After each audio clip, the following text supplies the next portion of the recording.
بسم اللہ الرحمن الرحیم۔ شاہد انور نے ایک فراڈ سے کام لیا ہے اور لوگوں کو دھوکہ دے رہا ہے۔ پہلے آپ ان کی ویڈیو دیکھیں پھر بات کرتے ہیں۔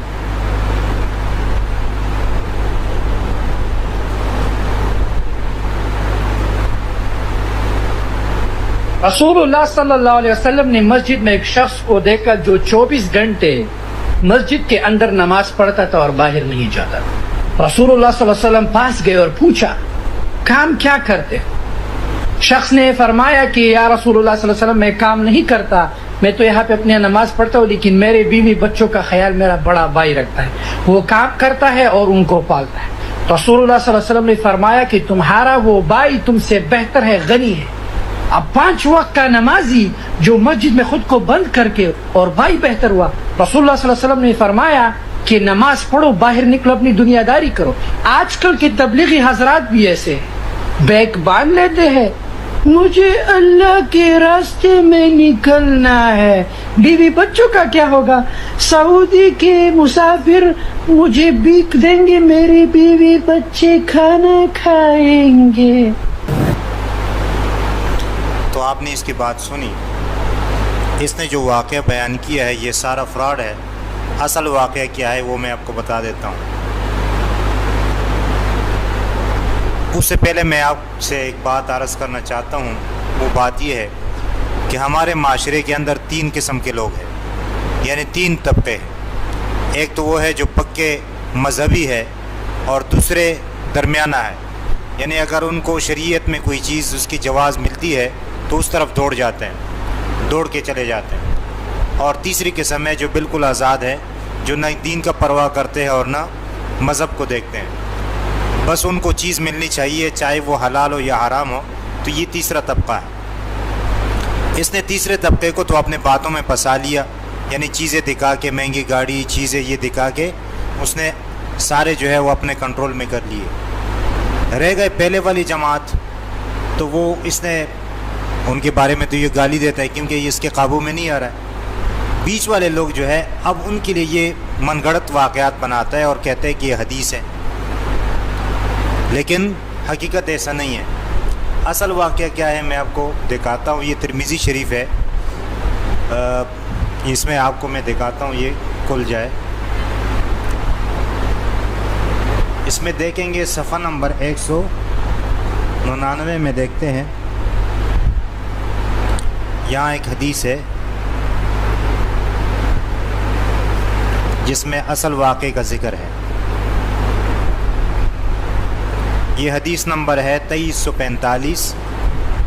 ان انس بن مالک قال کان اخوان علی عہد رسول اللہ فکان احدہما یأتی النبی والآخر یحترف فشک المحترف آخاہ الی النبی فقال لعلک ترزق به۔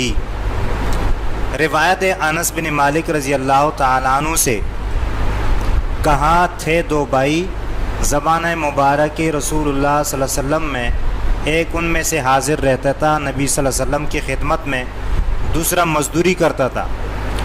بس شکایت کی مزدوری کرنے والے نے اپنے بھائی کی نبی صلی اللہ علیہ وسلم کے پاس، سو فرمایا آپ صلی اللہ علیہ وسلم نے شاید کہ تجھے اسی کی برکت سے روٹی ملتی ہو۔ یہ ہے اصل واقعہ، یعنی آپ صلی اللہ علیہ وسلم نے جو شکایت کرنے والا تھا اس کو تنبیہ کی کہ آپ اس طرح بات نہ کریں، شاید آپ کو جو رزق مل رہا ہے اور روٹی مل رہی ہے شاید یہ تیرے بھائی کی وجہ سے جو دین سیکھ رہا ہے اور میرے پاس بیٹھا ہوا ہے، جبکہ یہ بالکل اپوزٹ بات کر رہا ہے۔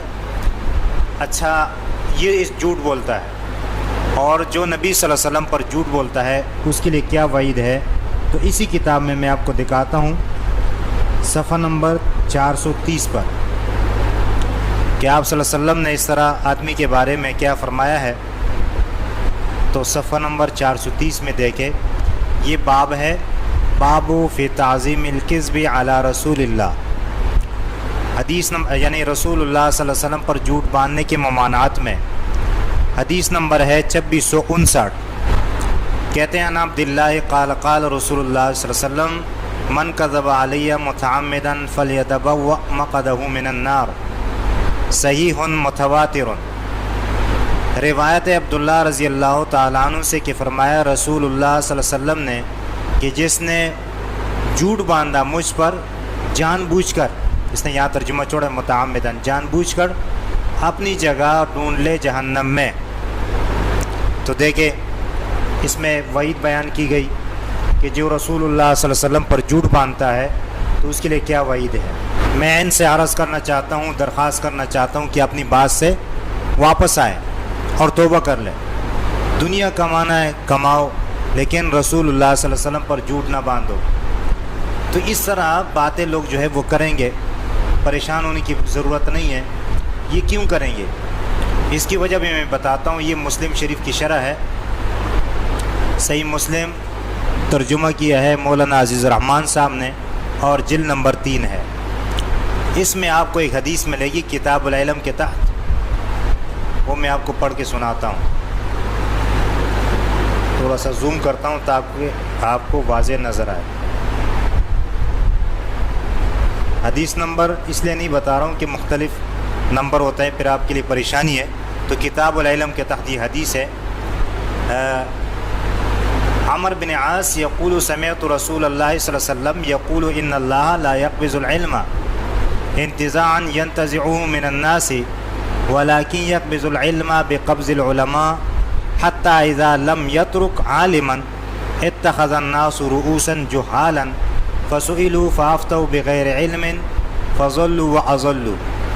عمر بن عاص رضی اللہ تعالیٰ عنہ سے روایت ہے کہ میں نے رسول اللہ صلی اللہ علیہ وسلم کو فرماتے ہوئے سنا کہ اللہ تعالیٰ علم کو لوگوں سے چھین کر نہیں اٹھائے گا، بلکہ علم کو علماء کے اٹھا لینے کے ذریعے سے قبض کیا جائے گا، یہاں تک کہ جب کوئی عالم نہیں رہے گا تو لوگ جاہلوں کو اپنا سردار بنا لیں گے، بس ان سے پوچھا جائے گا تو وہ بغیر علم کے فتوے دیں گے، بس وہ خود بھی گمراہ ہوں گے اور دوسروں کو بھی گمراہ کریں گے۔ تو یہ قیامت کے علامات میں سے ہیں۔ تو اس لیے لوگ جو ہے اس طرح باتیں کرتے ہیں اور احادیث بناتے ہیں اور اس طرح واقعات لوگوں کے سامنے پیش کرتے ہیں لوگوں کو گمراہ کرنے کے لیے۔ تو اگر اس طرح کوئی عام آدمی بات کرے، دین کا مسئلہ بتائے یا کوئی حدیث بیان کرے، آپ پہلے اس کی تحقیق کریں، علماء سے پوچھیں کہ یہ اس کی بات درست ہے یا غلط ہے۔ اور اگر کوئی عالم بیان کرتا ہے تو معتمد عالم ہو تو بے شک آپ اس کے اوپر تحقیق نہ کریں، اس کی بات مانیں، لیکن عام آدمی کی کبھی بات آپ نہ مانیں، تحقیق سے پہلے تحقیق کریں اور پھر بات مانیں، ورنہ یہ بڑی گمراہی ہو جائے گی۔ اللہ تعالیٰ سے دعا ہے کہ اللہ تعالیٰ ہمیں صحیح بات سمجھنے اور اس پر عمل کرنے کی توفیق عطا فرمائے۔ آمین ثم آمین یا رب العالمین۔